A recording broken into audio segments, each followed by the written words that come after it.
Looks like we have a good-sized group already logged in, and in the interest of time, why don't we get started? Okay. So hello, everybody, and welcome to the Greenwich League of Women Voters Brown Bag Lunch. I'm Aya D. Simone, a member of the board and also part of the communications and programming committees. Thank you for being here with us today. This is our very first ever virtual Brown Bag Lunch. So we appreciate your patience as we utilize these new technologies and tools to bring you high quality events and programs. I'll be your host today, and I'll also be managing the technical aspects of our conversation. So bear with me, please. I'd like to thank our members for participating in today's event. And before we get started, I'd like to remind our members of a few upcoming events. July 9th will be our legislative picnic. We'll send more details to you on that, but please be on the lookout for emails and on our website. And in September, we will have our annual meeting dinner. And this year, we're lucky enough to have as our keynote speaker, Annie Lamont. So please mark your calendars for those and other upcoming events that we are putting on for all of our members. I'd like to take a minute to explain how things will work today with our Brown Bag Lunch. We'll follow the format that we normally follow when we're in person, but we'll be doing this on the webinar. So you will only be able to see the speakers and the moderators.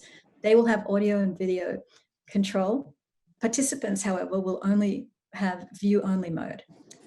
The format of this event is 40 to 45 minutes of moderated discussion with Chief Heavey. We'll begin with the questions generated by the League's Programming Committee for the first portion of the conversation. And we'll follow that with 15 to 20 minutes of audience Q&A. Our moderators today will be Greenwich League of Women Voters board member and former Board of Ed representative, Jennifer Dayton, and also the Greenwich League president, Sandy Waters.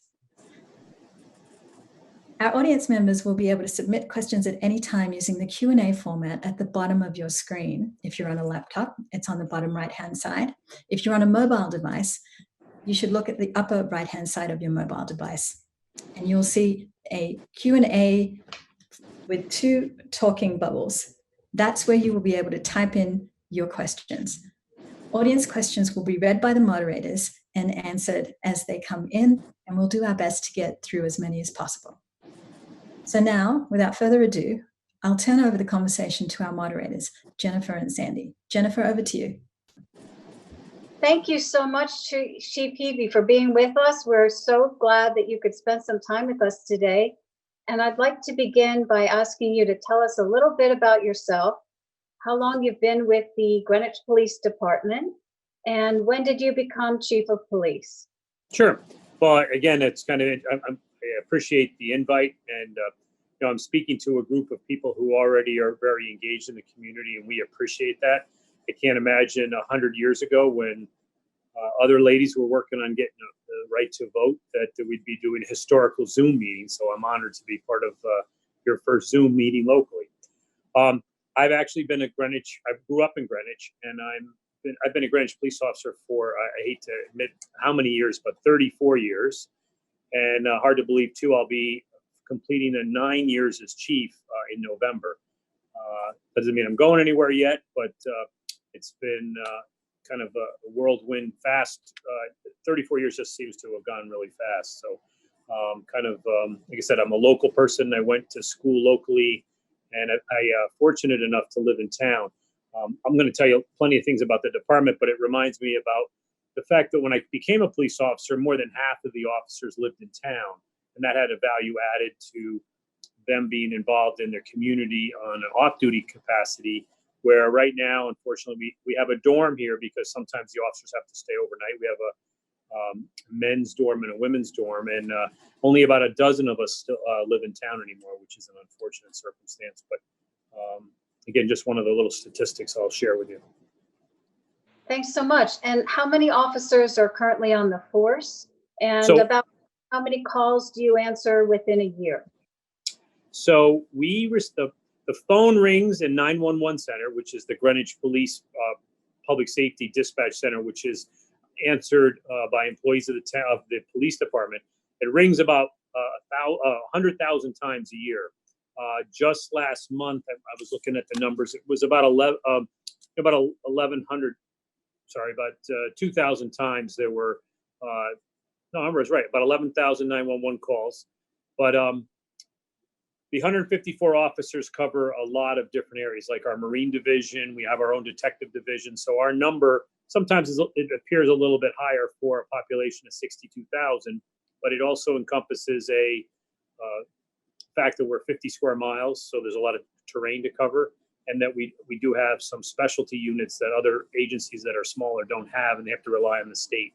So that 154 officers includes 16% minority officers and about it's 10% women, which is, if you look at comparing that to other agencies, is a pretty diverse group of individuals. You touched on one aspect of the following question, but I'd like to know what else makes the Greenwich Police Department unique? Well, it sounds complicated, but we refer to ourselves as a intelligence-led community policing agency. And intelligence-led doesn't mean I'm intelligent. It means that we use intelligence, we use information and technology to put the right officer in the right place at the right time. And then the community-oriented policing is, having officers with the personality that they understand that we're not an occupying force, but that we're I'll quote a TV favorite, Mr. Rogers, look for the helpers, people who are actually going to engage with the community and recognize that it's not all about locking people up. And we do that. However, it's about preventing things, engaging the community. One example of that would be the fact that we're the first responders for medical calls. We respond to every time GEMS is dispatched, a police officer is usually right there with them or right there ahead of them. And almost all of our police officers are EMTs. We also are an agency that requires a minimum of an associate's degree or military service. But we have a high percentage of the officers have bachelor's degrees. And I think over 10% have advanced degrees, law degrees or master's degrees in various specialties. So I think all of that makes us kind of a unique place. And of course, we've got a lot of areas of responsibility and a different aspect on crime, because it doesn't happen as often as it happens here as in other places. And what personality traits and skills do you think contribute to a very effective police department in Greenwich? Well, again, one of the things we always explain to the officers is that, sometimes when I go out to speak, I say, how many people here have ever been to the police station? And, I get a few hands raised, and usually it's for something positive, like they were using one of our facilities for a meeting, like the Red Cross or Scouts or something like that. Or they were part of one of our programs like the Citizens Police Academy or the Women's Self-Defense class. But sometimes their only experience might be a negative one. They get stopped for speeding or they are reporting a crime and they're upset. So we remind people that, the officers, that if it's not a big deal, especially for them because they do this every day, but at the moment, it's a very important aspect of that person's life. So you have to take it very seriously and try during the interview process is try to look for individuals who have demonstrated that ability to have patience and understanding, empathy in some type of volunteer work or career work before they chose to be a police officer. And again, the education part of it's an important part.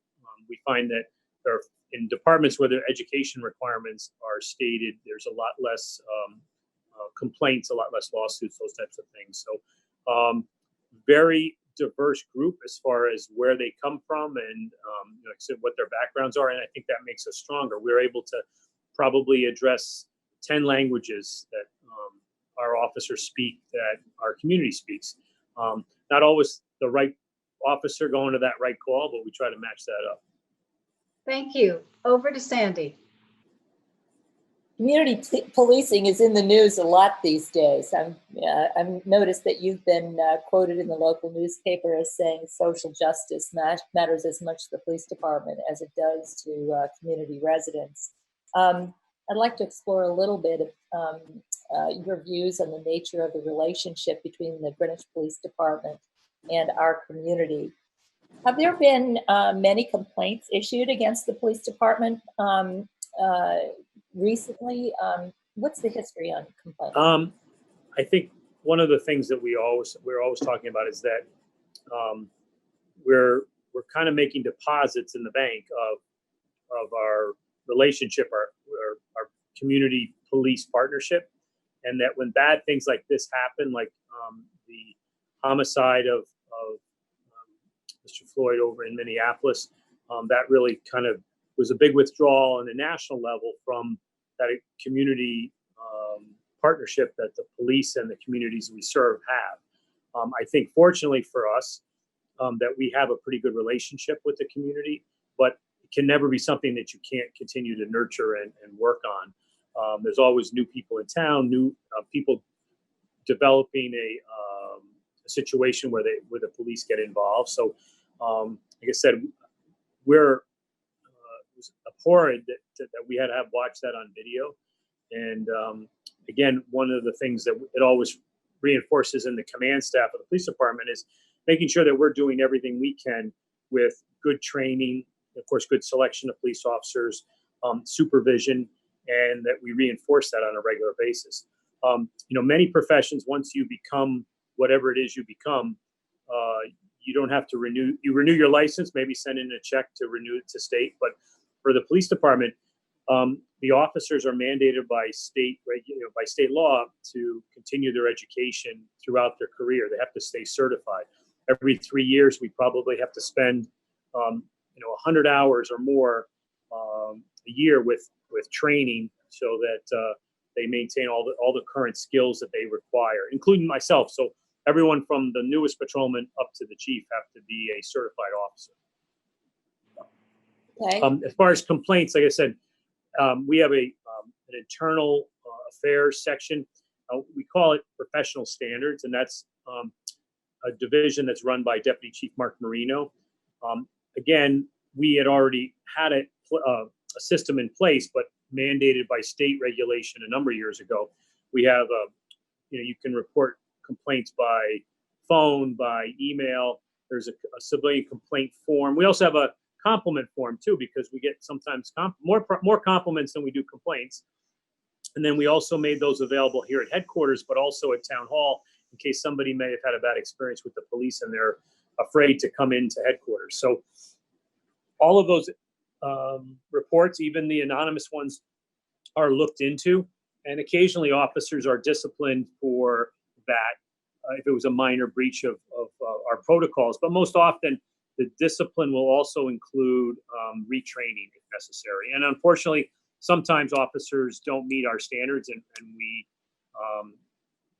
we ask them to kind of perhaps pursue another career. So, but that doesn't happen very often. I think the selection process works pretty well. Okay. Can you talk a little bit about the town's relationship with the police union? Sure. So you might have heard of the organization, the Silver Shield Association, and that is a labor organization, a union that represents all of the officers from the rank of lieutenant, sergeant, patrolman, detective, any of the officers below the rank of captain. There are currently 2 captains, 1 deputy chief, and a chief, and we're not represented by them. Again, they're a unique organization. They've been around since the 50s, and they are not affiliated with any national organization. A lot of unions are often part of a state or a national organization, but they're a local organization. All members of the active police department are members. And currently, Lieutenant Louis Panone and Lieutenant Martin O'Reilly are the president and vice president.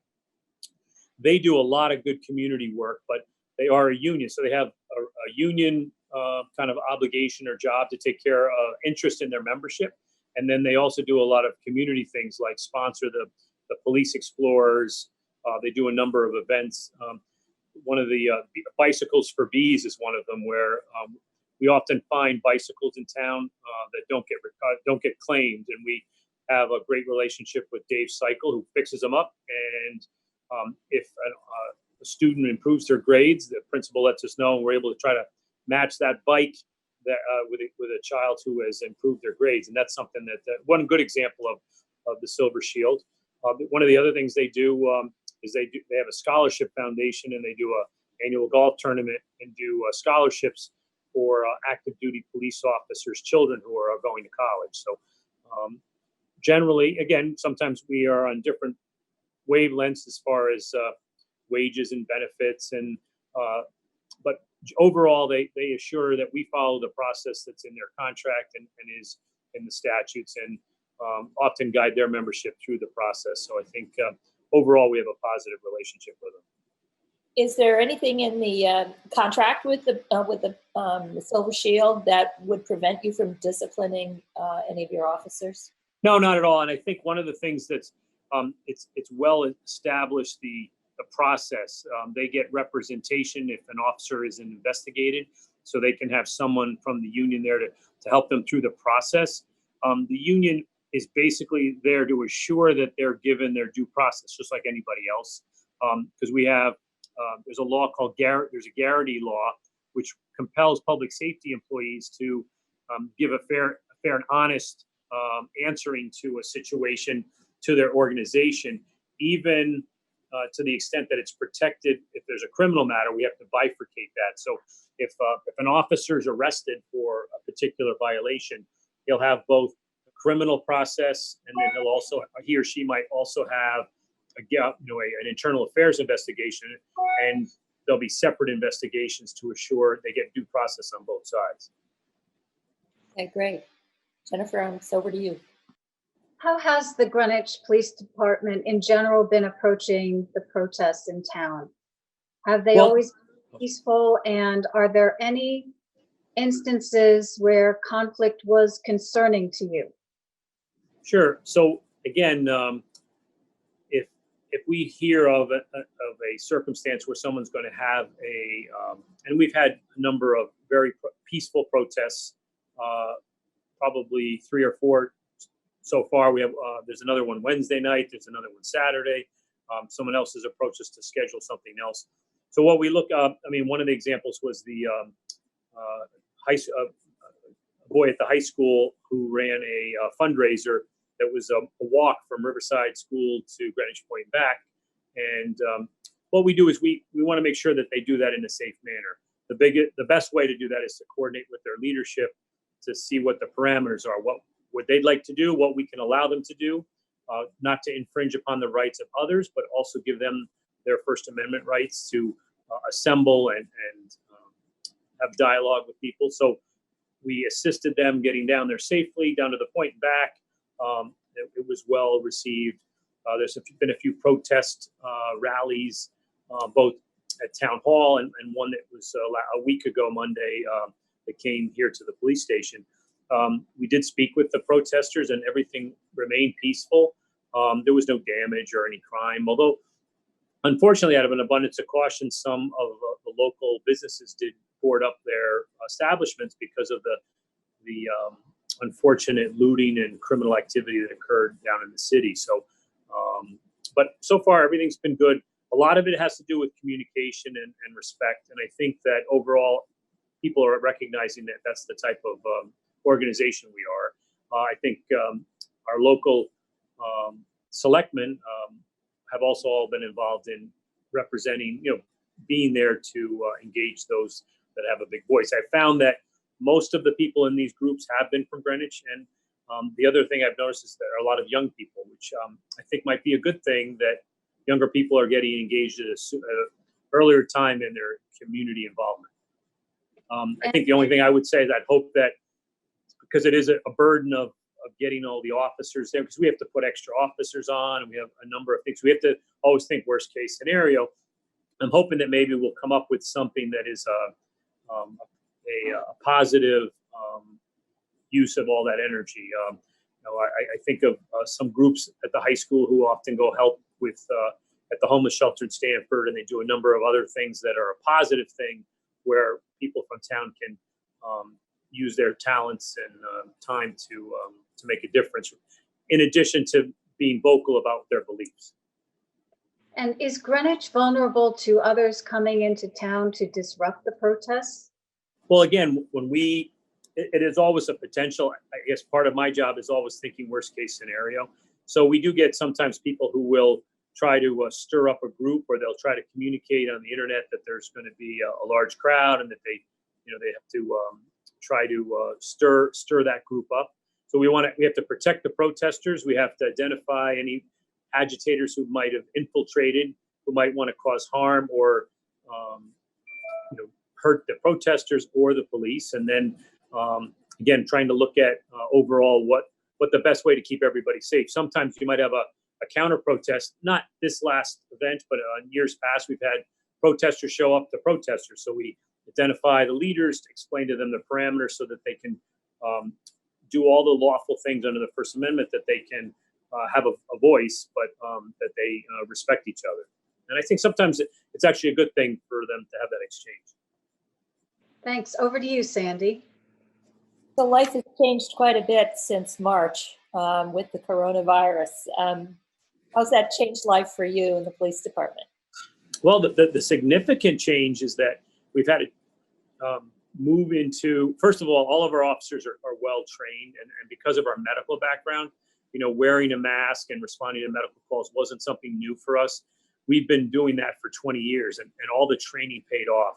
We had the equipment, we had the training, and we have good supervisors. So there wasn't a lot of, we did do a quick refresher just to make sure we had all of it down pat. You also noticed that a good number of my officers had to shave their beards so that their mask would fit.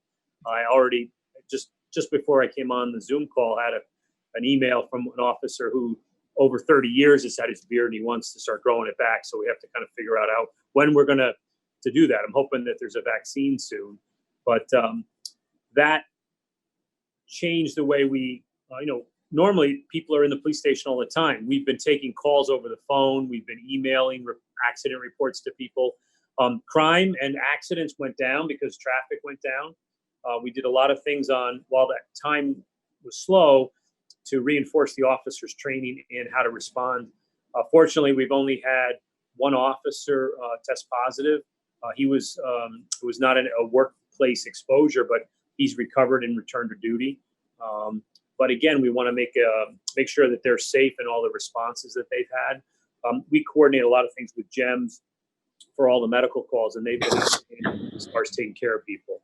I think that what will happen is the way we do policing will be affected by the COVID-19. I think maybe we will do more online, more on the phone type things, be more convenient to everybody. As far as masks, the officers all have masks. I think we have our town issued. I don't have a white one that matched my shirt that I wore today, but we also have the N95 mask that they wear on medical calls if there's a potential of a COVID exposure. But if they can't, they have it with them. If they can't maintain social distancing, or they're in a position where they might get approached in less than 6 feet, then they wear it. So far, it's been pretty good. We have extra officers at the point and some other places just to make sure everybody else is maintaining all that social distancing. And so far, it seems to be working pretty well. You answered a couple of my other questions in that, so I'm just going to let it go. Sorry. Well, that's good. That's good. That's better that way. So Chief Heavey, if our children are fortunate enough to be able to return to school buildings in the fall, some are concerned that we should anticipate a lot more parent drop-off and pickup and less traveling on school buses. If you have thought about that and you agree, do you have a plan in place to assist with traffic direction and pedestrian crossings coming this fall? Well, again, we're still kind of in the early stages of sorting that out. Right as we speak, there's a high school graduation started at 9 o'clock this morning. We had about a dozen officers over there. It's a drive-by, jump out, get your picture with your cap and gown, and get back in the car and go home. So we understand that currently, if the full-size yellow buses are to be used and maintain social distancing, they'll have to wear masks. So the number of buses that would be required to do all the busing would be increased. There's certain, pinch points like Hillside Road, Central Middle School. And then, of course, we have 22 schools, including all the private schools like Eagle Hill on Glenville Road. So we definitely will have to address that. But it's an interesting time during the days, that's often where we're having shift change, and officers are often busy with accidents and other calls. So we wouldn't possibly be able to have an officer at every school, but we'll have to identify the ones that are the greatest challenge. We also have the parking, the school crossing guards are employees of the police department, and we'll have them back early to try to see if there's anything else that they might do, because more people might be walking to school. I do see how, both my children went through the public schools, and they got on the big yellow bus, except for special occasions. And I think that often works the best, but now with this new challenge, we might have a change. But we've been, again, our relationship's good with the Board of Ed, and communicating with them as to what the next steps are. But they're still waiting for a lot of the requirements from the state to come back. Thanks. Great. Okay, so I'm going to start talking about car theft.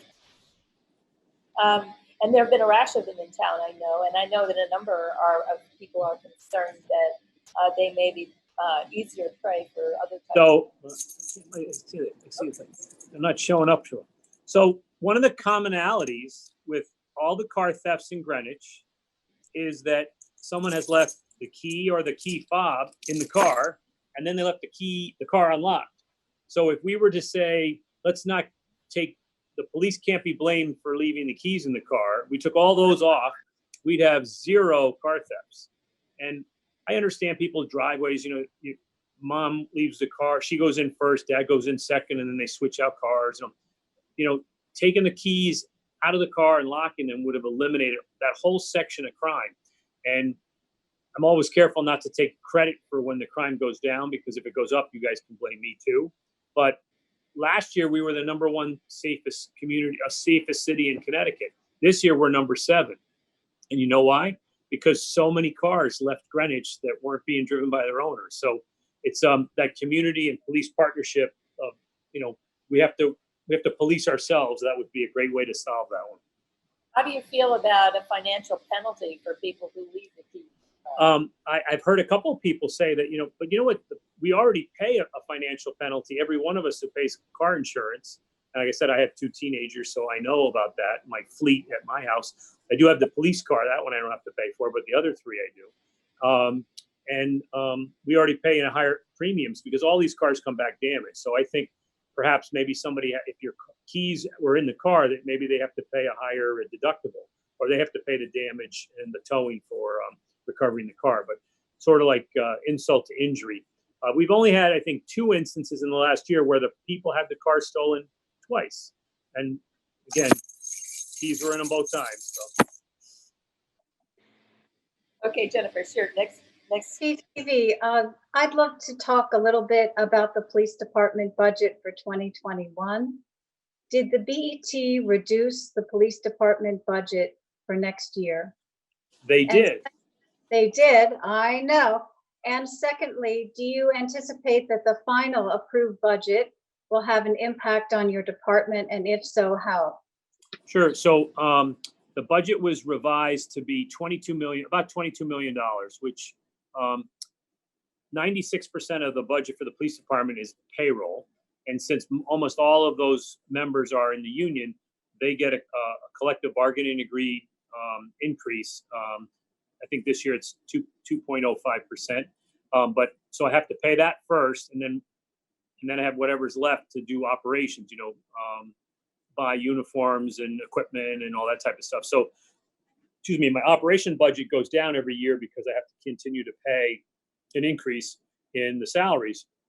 So this year, if I was going to look at the guidance from the VET to keep the budget below 2%, I submitted a budget for about 1.67%. I kept it within the guidelines, but then I took an additional haircut of $367,471 approximately. So that's about 3 officers' salaries and benefits and equipment. So that will have an effect on our level of services, perhaps. We're trying to figure out where that will happen. I tried to take a few dollars from every line in the budget, but there are not a lot of lines. So that's definitely going to affect. And then this is a kind of an interesting one. We put in for several capital items. The ones that we were able to get included, like server upgrades and some cameras to be replaced at headquarters. Building's 10 years old. You know, a lot of people think of it as the police palace and, oh, it's your new station. Well, we've been here 10 years. It's you're going to need a new building in about 40 years, so you should start saving, I guess. But we also wanted to get body cameras, and body cameras is something that officers wear, and it keeps track of their exchange. There's been a lot of not controversy, but interest in body cameras now. And I've asked for them for a number of years. That's gotten cut out of the budget because it's been felt that we have such a good community relationship that we didn't need them. So my philosophy, along with most chiefs, is that there are two types of agencies: ones that have body cameras and those ones that will have them. So I was on a Zoom conference just before this meeting with all the Connecticut chiefs, talking about what we can do to try to perhaps get us a little closer to being able to afford body cameras in the future. Also a thing called a license plate reader, which is a device that can read a license plate, and if it's stolen or a missing person, those types of things. That's another technology that improves the safety of the town.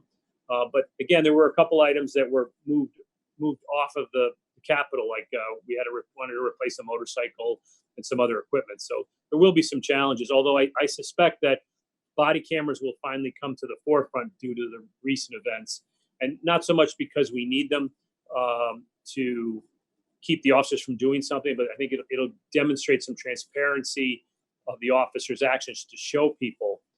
We once had a small number of these cameras for our motorcycle officers, and the few events that they had complaints against, the camera every time vindicated the officers' actions and behaviors were within protocol. They were lawful.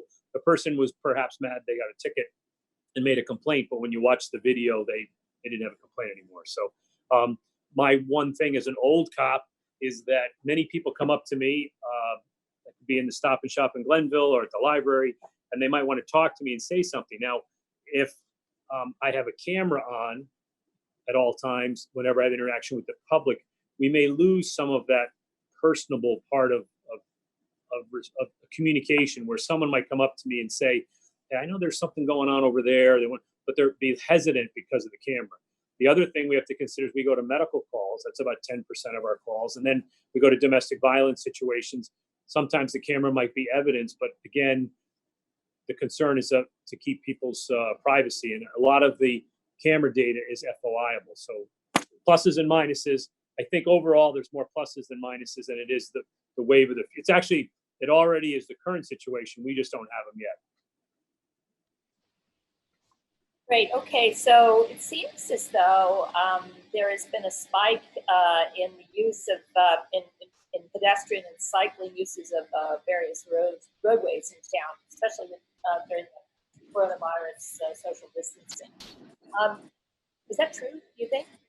Oh, absolutely. I was up at Amagerone the other day, and Greenwich Bicycle Shop was crazy. I went by Dave's Cycle in Costco. Again, I don't think if you wanted to get a bike, the only way you could get one today is by steal it, and we don't want you doing that. But a lot more people walk, a lot more people on the bike. So traffic is way down. I think that's part of the reason that became part of it. But Greenwich is not, I think I have to admit that it's not a bike-friendly community. When I grew up in town, I lived in the center of town. My parents wouldn't let me ride my bike to Greenwich Point. There's just too much traffic.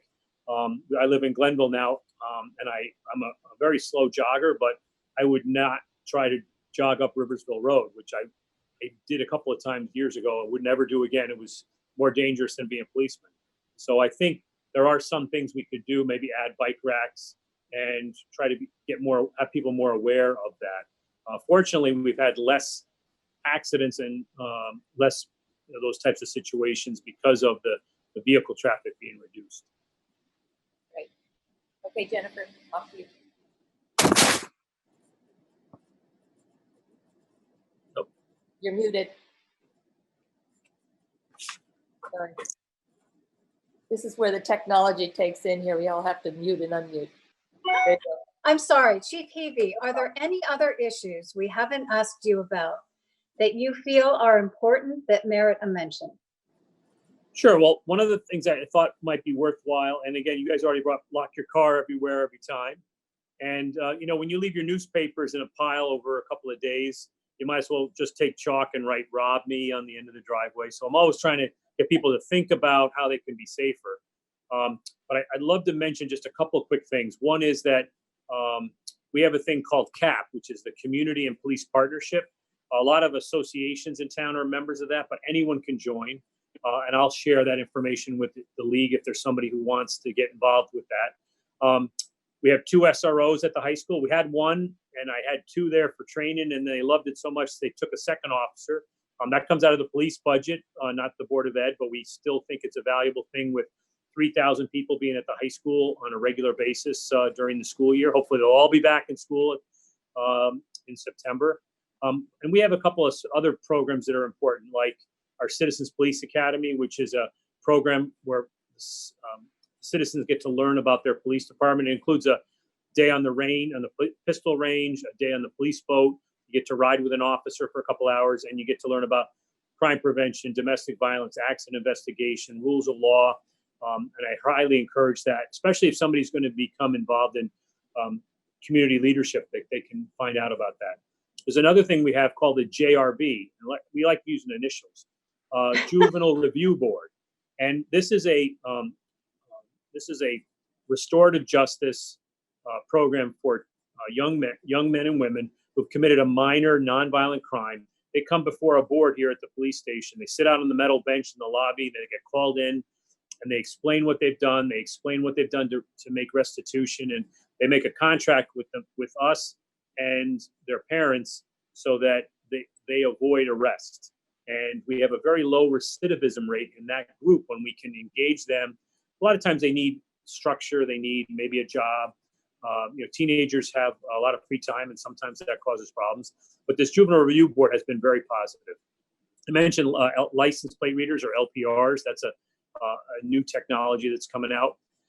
One of the other things we have is a thing called CIT, which is Crisis Intervention Team. And most of our officers who are in the patrol section are trained in that. But that's part of that de-escalation, avoiding the use of force on somebody by using your presence and your calming voice and strategies to prevent people from having to be physically restrained. Been very positive. We have a domestic violence unit led by Sergeant Reeves, who coordinates with the YWCA to work on the scourge of domestic violence, which is the most serious violent crime in town on a regular basis. Again, we have a special victims section, which is led by a sergeant and several detectives who manage cases that involve our most vulnerable populations, the elderly and the young. And I think those are important for having somebody with special training and understanding. They wear civilian clothes, and it's a little less intrusive. We also have ORCA, which is the Organized Retail Criminal Activity. These are civilian uniform. They don't have uniforms, they're in civilian clothes, but officers who have been working for the last 2 years on reducing identity theft, fraud, credit card thefts, and retail theft from Greenwich Avenue in the downtown community. And it's been really effective. The federal agencies have welcomed our investigations, and also some other towns have come in and copied what we've done, which is a good thing. The other thing I mentioned is motor vehicle accidents. And last year, about 1,300 accidents. We issued 4,600 tickets and 25, that's summonses, and about 2,500 warning tickets. A police department should never, or an officer should never be judged about how many tickets they give, because again, we're community oriented. But the more tickets we give, the less accidents there are.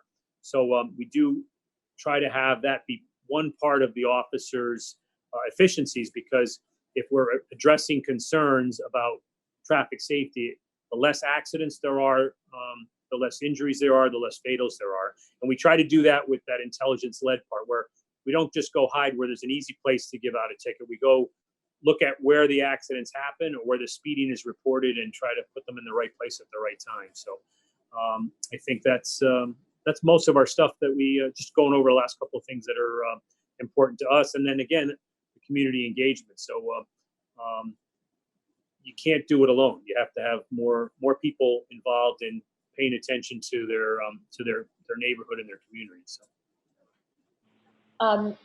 We have a list of questions here, a bunch of them from people who are attending. So I'm going to start with one, and we'll take turns in giving you. This is a question from the Greenwich Time. What are you considering right now in terms of response to the current challenge to police enforcement in Greenwich? What are you planning to do? Are you planning any trainings for police? It would just, again, repeat the question a little bit clearer. I was like, so what are we doing? Okay, I'll read it exactly as it's written, but I think it doesn't communicate the right thing. What are you considering right now as far as reparations with the community during this time? Is he planning on special trainings for police, heightening transparency by making public discipline or complaints of officers, etc.? So reparations would indicate that perhaps we, the police department, have done something wrong. But I think overall, we had the Anti-Defamation League in about 3 months ago for an extensive training with all of our supervisors on implicit bias. We do annual training in de-escalation and the use of our non-lethal weapons. So we do a lot of training in that aspect. And I think that, again, we have a lot of good community in the bank. We have a lot of good relationships. So we're going to continue to work on ever improving those. But if there is anybody who has a belief that they've been treated unfairly by us, we certainly will investigate that. One of the things that there's been a couple of organizations that are trying to kind of bring up these, I think it's 8 different areas that police departments should address. Some of them have like bans on chokeholds. Well, we don't allow chokeholds. There's a prohibition on that on an intentional chokeholds. Duty to intervene. Our officers are expected by the ethics that they take an oath to. Again, I mentioned de-escalation. We've banned shooting at a moving vehicle with the exceptions of rammings or when the person might be shooting from the car. So there's a lot of things like that. And then we're state mandated to report use of force. If we taser somebody, or even if we point a taser at somebody, we have to report it. And any physical injury to somebody in a custody or in an arrest situation has to be reported to the state, investigated by us, and then investigated by the state. So things like force continuum, using the lowest level of force necessary against a level of force to protect the officer and protect the suspect. We do that all the time. Every year, written tests after classroom and hands-on training. So I think maybe it's just a matter of maybe communicating it better that we have all that training, and again, reinforcing it. So perhaps we have to invite Greenwich Time or other people to just see that. But I also don't want to produce that now because of the current situation, because we've been doing it all along. I think it's just try to have to maybe reinforce it in the right way. What do you think about the recent move to defund local police departments and replace them with a citizen watch? Minneapolis is a place that's looking into it. So one of the things that they have to look at is maybe Camden, New Jersey, changed their police department a number of years ago. They took out the Camden City Police Department and brought in the Camden County Police Department, brought in new leadership, selected the officers. They hired back some officers who had been with that department. Others did not qualify, and they rebuilt the police department. I think you're always going to have a need for a police department. The defunding is perhaps moving resources away from what might be in a police budget to other social service, human service requirements. But again, as many of the things that I talked to you about today are things that are in that realm. And we're 24/7. We answer the phone all the time. So I think that you still need a police department in most places. And I think there are ways for you to do it in a, again, less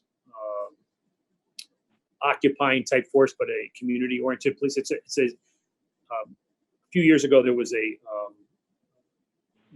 presidential study on 21st century policing, and it had 6 pillars. And a lot of those were talking about community engagement. And I think that has to continue. I think some police departments have been in a respond to the next emergency, and instead agencies need to be more proactive in reaching out to the community and maybe preventing crime versus just responding to it. And unfortunately, in some places, there is such a crime level that that's all they have. So they don't have adequate resources to meet that need.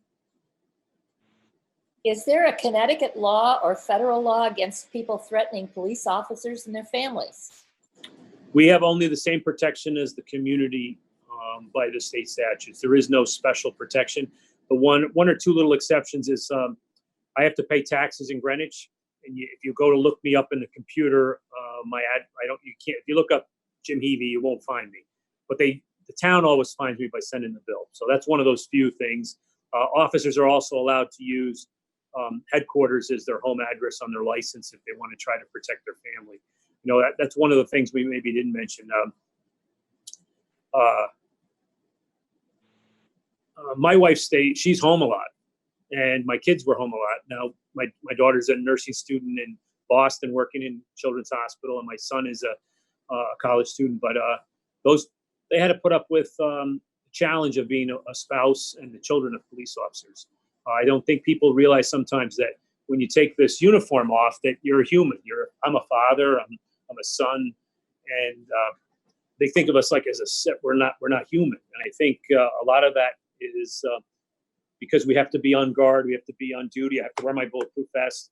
It's hard to sometimes show your human side to everybody because I have to make sure even the person who doesn't like me or is threatening harm to me, I have to protect them and their rights. So it's a bit of a challenge sometimes. So I think sometimes they get forgotten as my wife doesn't have a badge, hasn't got to lock anyone up, but she certainly had to serve because of lending me to the police department. I often try to recognize the officers when they get promoted and their families are here to thank their families for lending their spouse or their son or daughter to the town of Greenwich to protect us. So, and as a resident, I appreciate that.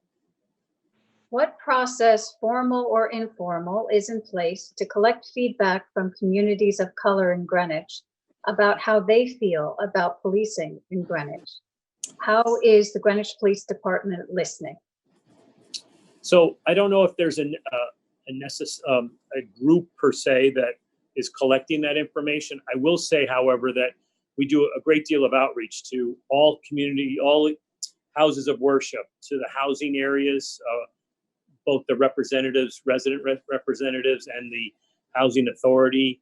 And I think, I'll give you an example. We had one of our chaplains, Pastor Nims from the Baptist Church in the 4th Ward, was at he's one of the speakers at one of the protests last week.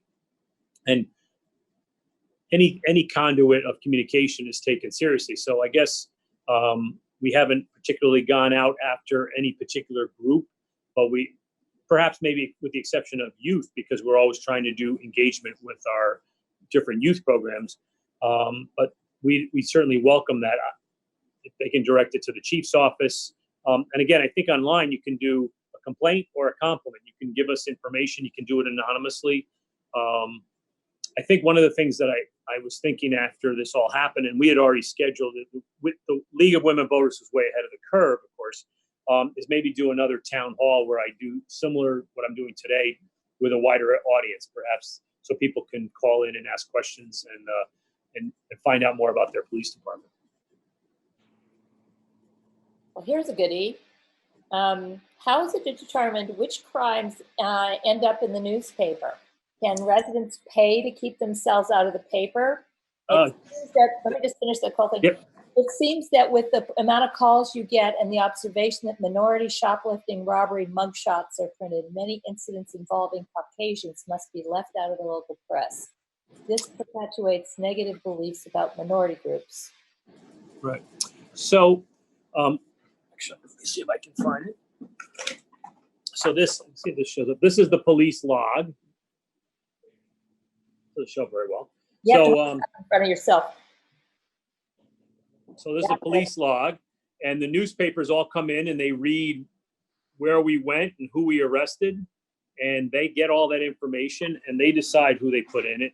I will tell you that I have heard of people calling us to ask if they could keep their husband's DWI out of the paper or their son's infraction ticket or whatever, but we can't.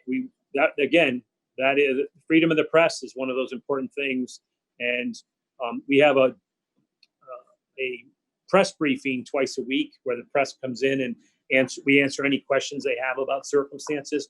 But you'd have to ask the Greenwich Time why they choose what they put in. And again, I only mentioned Greenwich Time, but I know that the Sentinel doesn't have a police blotter. They do report a significant crime, but they don't do the who got caught type thing. Is it sometimes a valuable thing as a deterrent, perhaps? But again, that's entirely up to the newspapers as to what they print. There's also state law in Connecticut, FOIA, Freedom of Information. People can ask for reports and get information like that. So again, there are transparency or sunshine laws that require us to provide that. But no, we don't. And again, in a town where there's often we have 22 consulate families that work at the UN. We have a congressman, a U.S. senator, the governor's house. So we have a lot of very important people, and I think we try to provide everyone equal and fair safety. And the same thing, they're living in the community. It's just one of those things. So I don't think there's any special treatment for any of them. So. What happens when an officer is cited for improper behavior? What does it take to remove an officer? So we have what they call progressive discipline, but that doesn't mean that if somebody commits a serious act that they couldn't be fired for that. We currently have officers in different levels of discipline. Could it be a letter of reprimand? Could be suspension without pay? Could be termination. But again, criminal activity is one of the things that is kind of a threshold.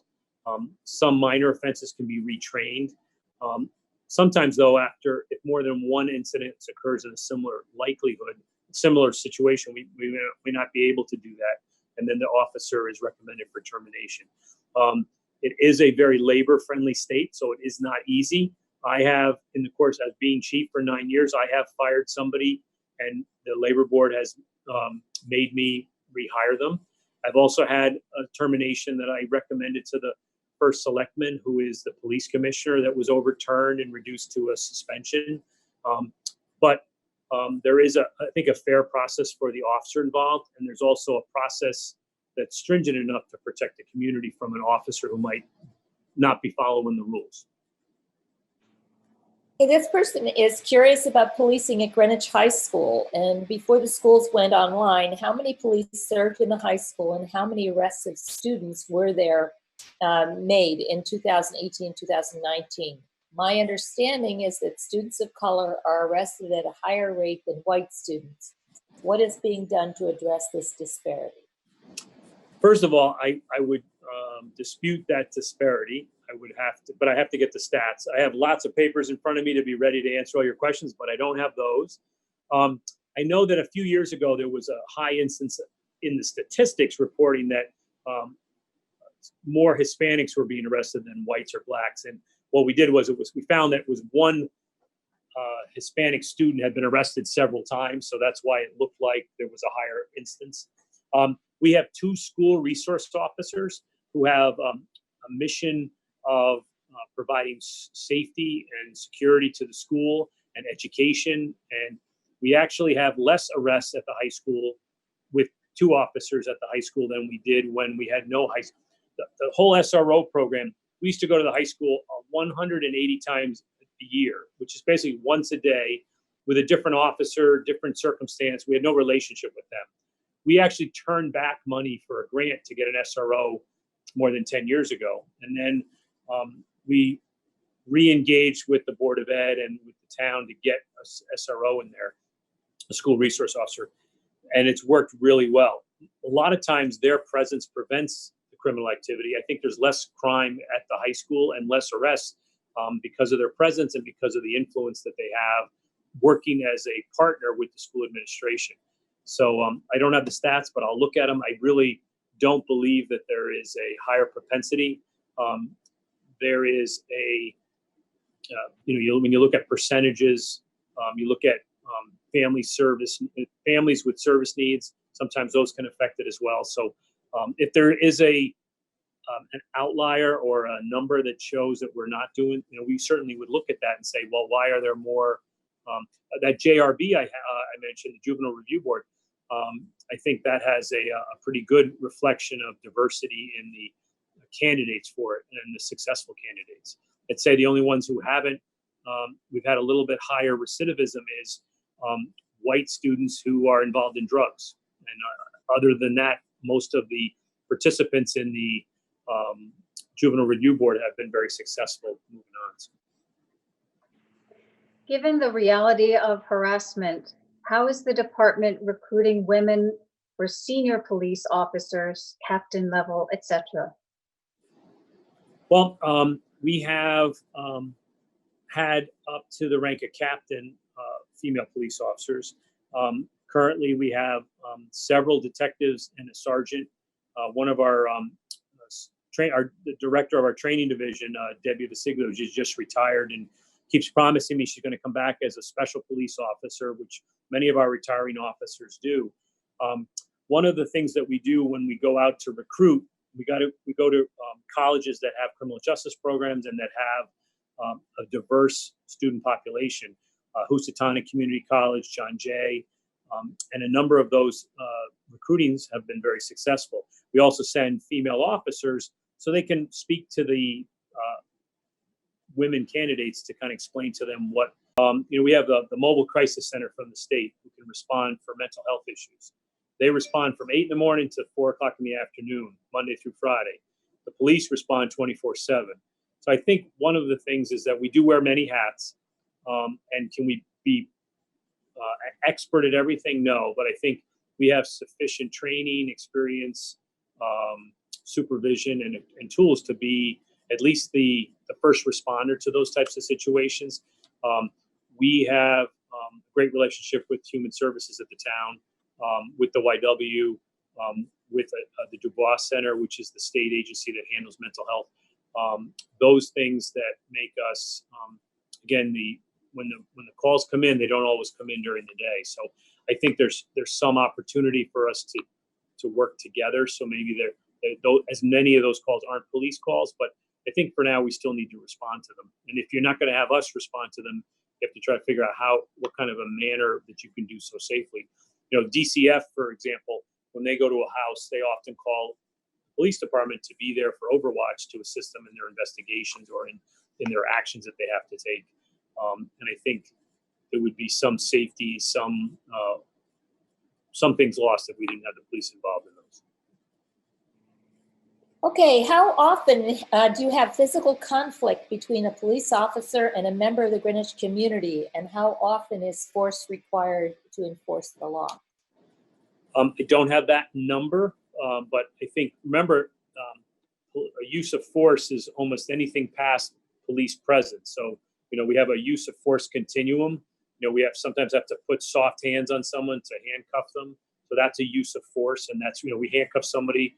That is part of our use of force continuum, but it is fairly rare. I would say, again, if I try to think of a number, because I see the reports, the use of force reports, perhaps less than a dozen a year, where we have documentation of the use of force. And do we have to investigate them as being perhaps out of policy or program? We investigate all of them. And if they're not, then we take the actions that are necessary to prevent ones that are out of policy. Has there ever been an incident in town where you wished that there had been a body camera on the officer attending the scene? Oh, absolutely. I think, and again, what I said earlier is that sometimes it would have exonerated an officer falsely accused, and then it also would have, if it was it was an item that we couldn't prove. Like he said, she said, we couldn't prove who it was. It'd be great to have the camera. Remembering, though, that the camera has one angle, and a camera doesn't always see everything. And long as you don't rely solely on what you see off the camera, if what was happening before that isn't always, sometimes you need to see everything. So the technology, a lot of these cameras, they'll actually have where they go on when you turn on your lights, or you turn it on manually, or even the big technology where when you remove your weapon, the camera comes on, those type of things. So you want to always have it be understood that, everybody on the panel here, we could all watch something and have a different perspective. We might catch something that someone else didn't. So it's just, it's a tool, it's valuable. And like I said, I think that we probably will have them. My guess is right. We'll have them in the next 12 to 18 months. So what are your thoughts on the incident in Buffalo where a 75-year-old man was pushed down and the subsequent resignation of 57 members of the riot response team? One of the things that struck me, I think, was watching how one officer was trying to attend to the man who had blood coming out of his ear and the other officer pulled him away. Do you think the concept of the thin blue line prevents reform? Well, again, we have an obligation by our ethics to intervene if we see something wrong. And an important thing would be is if there is a requirement for use of force, that any officer, especially our officers, are obligated to render medical assistance immediately. I didn't see the entire video of that incident. I've read about it, but I haven't seen it. But I know that things are highly charged. I don't know what the officers. I know that there was it was an elderly subject and he hit his head. I don't know all the particulars of that particular instance. But if we have a physical confrontation with someone, as soon as that's over, we render aid, make them safe. There's a thing called positional asphyxia. We want to prevent that. And all of our officers being medically trained, they have to provide assistance to them. So I think it's unfortunate that that team, and I did hear that they had all resigned. There must be some circumstance that made them think that, but that's unfortunate, especially when if they have the specialized training, they would be the most valuable in responding to those types of events. Perhaps they're, and again, I don't want to make a judgment on them, but perhaps they may have a name of a specialty unit, but they may not have all the training and the supervision that's required of such a special unit. How often do you have physical conflict between a police officer and a member of the Greenwich community? How often is force required to enforce the law? Like I said, I think before, I think about probably less than a dozen, maybe a dozen to 18 times a year, there's a use of force report on it pertaining to an arrest. Most people are compliant with officers' presence and soft hands. And we rarely use, we have tasers, which is a valuable non-lethal tool, but they only get used 1 or 2 times a year. Pepper spray, very seldom. Our asp, which is more a defense weapon, is not used a lot. The asp is a extending baton. An officer, a Greenwich police officer hasn't had to take a human life in the course of their duties since 1976. So I think that demonstrates that training and discipline, supervision are a positive thing, but we have to continue to do all those things to keep that record going for a lot longer. What are the limitations of police officers expressing political opinions and participating in campaigns? Well, there are rules about our social media policy as far as if you're identifying yourself as a police officer on Facebook, or of course I'm a boomer, so there might be people that you have to do Instagram and all the other ones. But you have to make sure that you're not representing, nobody believes that you're representing the police department. We still have the rights as citizens, but we also have the responsibility as to be neutral. I'll give you again, a strong example of it is somebody might be, have a particular political view and they speak loudly and strongly about that, and they're a police officer. One of the disadvantages to that is if somebody of the other party or the other belief now feels disenfranchised, that officer or that agency might not respond to their concern in equal fashion. So people who have heard me speak before, I say often, I have to be Switzerland. I don't take a side politically one way or another, try to support the rule of law and community interests. It's good to have debate and have people have varying points of view, but officers do have to be careful about having that blurred, having their opinion be assumed to be the opinion of them as an officer or a part of their agency. Could you explain your efforts to recruit more women and minorities? Well, again, we try to take officers, current officers, and I think that's the best. If I went to a college recruiting thing and I graduated college in 1986, I think I wouldn't have little rapport with a 19 or 20-year-old that is a junior or senior in college. So we try to send officers that are representative of our diversity, female and minority officers, and they go to the recruiting at these various colleges and explain to those officers what the positives are about working for us versus another agency. Greenwich has a lot to offer because we do so many service-oriented things, everything from K-9 in the Marine Division, detective work. So sometimes somebody wants to get into forensics. Everyone's got to be a patrolman for at least three years to go to detective, at least 5 years to make sergeant. So they have certain aspirations. They know what those are, but they can do a lot here, and it's a good working environment. So I think that's part of it. We also work with human resources to make sure we're trying to get solicit or advertise for the police officer jobs in all the different areas, newspapers, but also there are certain online versions of career websites for people who are interested in police work. And that's the other thing. Sometimes you look for a non-traditional candidate to be a police officer. We have one sergeant who went to West Point. We have one lieutenant who's a lawyer. We have 2 or 3 that fine arts degrees. One or two that are master mechanics and carpenters. Sometimes it's good to have a varied background, not just by their minority standing, but by their experience. So that's another plus for having a strong agency. I think we're kind of nearing the end. I'll just give you this one question, which is it true that Greenwich has an arsenal of former military items and vehicles? No. Okay. That's I quick. love. I know it's interesting, and again, that's part of that 8 groups is about. There was a program called 1033 where you could get equipment from the military if you wanted, like military vehicles or helmets or weapons and stuff. We haven't subscribed to that in many years. I know that at one time we had a deuce and a half or 2.5 ton truck that we used for going into Old Greenwich when there was flooding. And Sound Beach Fire Department, the volunteers, I think still have one, or they did have one, painted red, not green or camouflage, for the same practice, either for rescue during the storms or